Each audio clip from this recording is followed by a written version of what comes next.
Hi everyone, I am Maui. And I'm Dato Rashad Ampatuan. Welcome to our video presentation about the other psychodynamic theories of personality. Today, we'll be diving into the theories of Melanie Klein, Karen Horney, Fromm, and Erikson, all of whom expanded or reinterpreted Freud's classic ideas. That's right. Freud laid the foundation of psychodynamic theory, but these four took it in new directions. They focus more on relationships, society, and development throughout life, not just instincts and childhood drives. So, in this presentation, we'll explore their major concept, discuss key terms, give examples, and share how these theories still apply to real life today. Let's start with Melanie Klein and her object relations theory.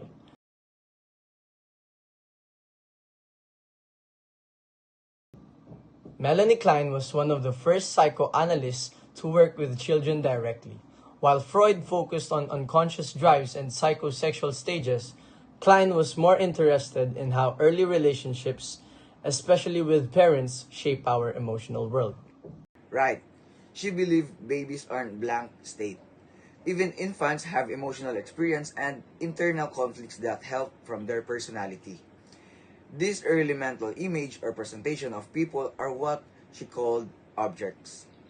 Exactly. For example, when an infant feels comforted by their mother, that's a good object. But if the infant feels hungry or neglected, that's a bad object. These early emotional experiences build our senses of security or insecurity later in life.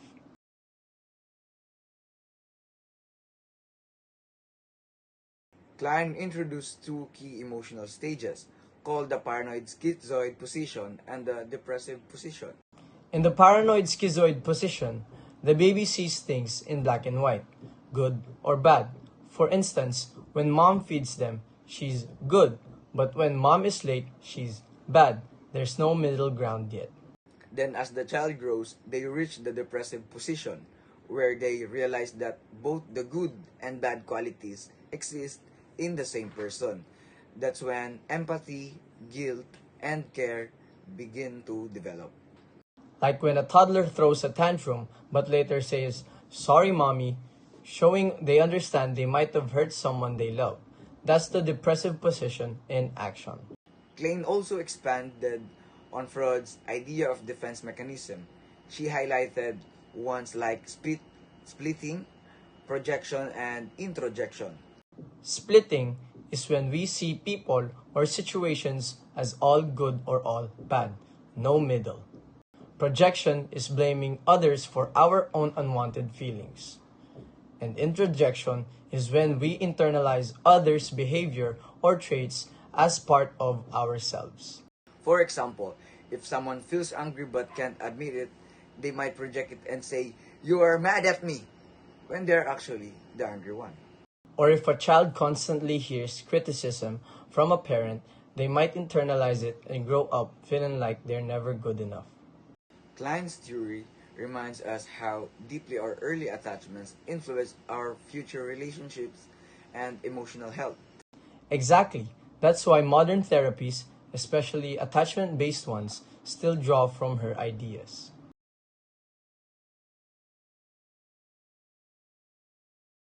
Next, we have Karen Horney, one of the first female psychoanalysts to challenge Freud's male-centered id. She believed personality develops mainly through social and cultural conditions, not biological instincts. She introduced the concept of basic anxiety, that feeling of helplessness and insecurity children experience when they feel unloved or unsafe.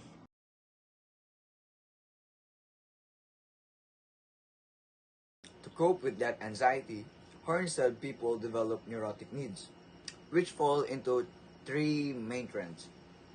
First is moving toward people, seeking affection and approval. The second is moving against people, trying to control or dominate others. And the last is moving away from people, withdrawing emotionally. Let's take some quick examples. A person who always says yes to everyone and fears rejection fits in the compliant type. A boss who constantly competes and needs to be in control, that's aggressive type. And someone who avoids intimacy and says, I don't need anyone, is the detached type. The key is balance. We all show this trend sometimes, but when one dominates it, it becomes unhealthy or neurotic.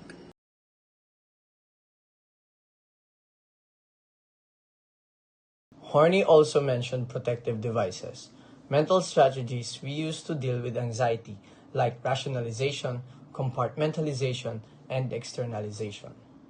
For instance, a student who fails a test might say, "Oh, I didn't even try anyway," to protect their self esteem.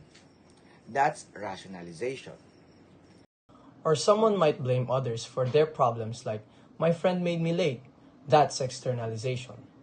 Horney's work was revolutionary because she emphasized personal growth, cultural influence, and the idea that both men and women are shaped by relationships, not just instincts.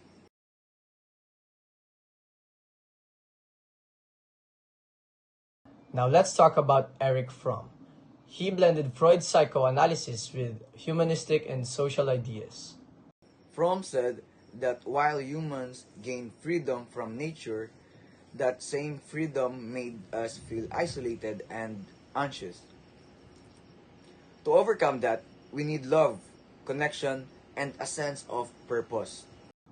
Fromm identified five basic human needs: relatedness, forming meaningful relationships; transcendentness, rising above our nature through creativity or love; rootedness, feeling we belong somewhere; identity, knowing who we are; and lastly, frame of orientation, having values or beliefs that give life meaning.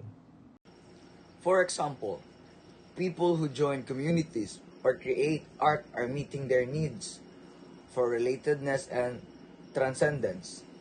But when these needs aren't met, people might turn to destructive behavior, like seeking power, control, or material things to fill the emptiness.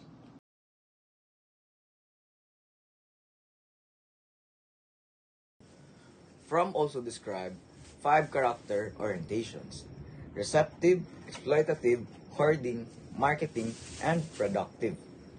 Receptive is depending on others to provide. Exploitative is taking from others. Hoarding is being possessive and rigid. Marketing is seeing oneself as product to be sold. Productive productive is the health one, being loving, creative, and genuine. Here's an example. Imagine a social media influencer constantly changing their image to stay relevant. That's a marketing orientation. Or someone obsessed with collecting wealth and possessions might have a hoarding orientation. Fromm believed that true happiness comes from being productive, using our freedom responsibly, and connecting authentically with others.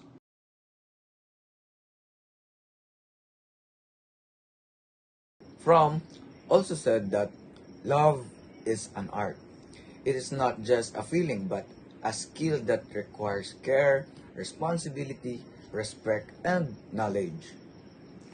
It's about giving and receiving love while still keeping your individuality. That's something we can all relate to. Learning how to love maturely, not possessively.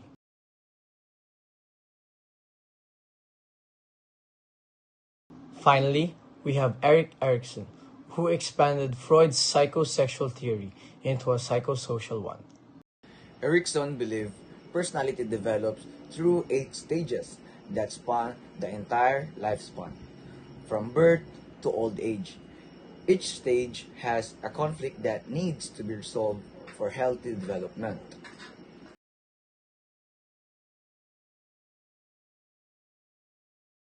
Let's go through them one by one.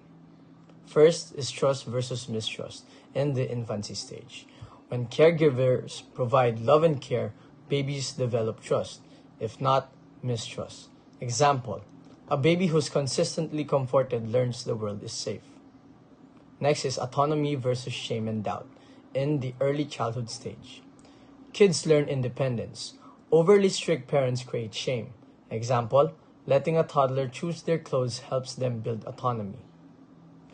Then, initiative versus guilt in the play age stage. Children start planning activities and taking initiative. Over-control causes guilt. Example, a child who's encouraged to explore develops confidence. Then, industry versus inferiority in the school age stage. Kids learn skills and competence. Lack of support leads to inferiority. Example, praising effort in school builds industry. Next is the identity versus role confusion in the adolescent stage. Teens explore who they are. Support leads to identity, while confusion causes insecurity. Example, trying out hobbies or style helps build identity. Then, intimacy versus isolation in the young adult stage. Adults seek close relationships. Failure leads to loneliness. Example, learning to trust and commit builds intimacy. Then, generativity versus stagnation in the adulthood stage. Adults want to give back through work, family, or community. Example, mentoring younger people shows generativity. Lastly, integrity versus despair in the old age stage. In later life, we reflect on our past. A sense of fulfillment brings integrity. Regret brings despair. Example, an elderly person proud of their life feels peace. Erikson's stages remind us that personality keeps growing. It is never finished. And these conflicts help us build basic strengths like hope, will, purpose, competence, love, care, and wisdom.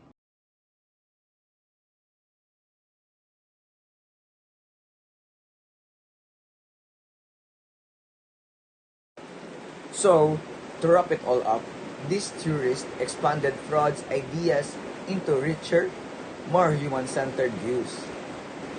Klein showed how early relationships form our emotional foundation. Horney emphasized culture, relationships, and coping with anxiety. Fromm combined psychoanalysis with love, freedom, and social values. Erikson taught us that growth happens at every stage of life. In real-world settings, these theories help in therapy, education, and personal growth.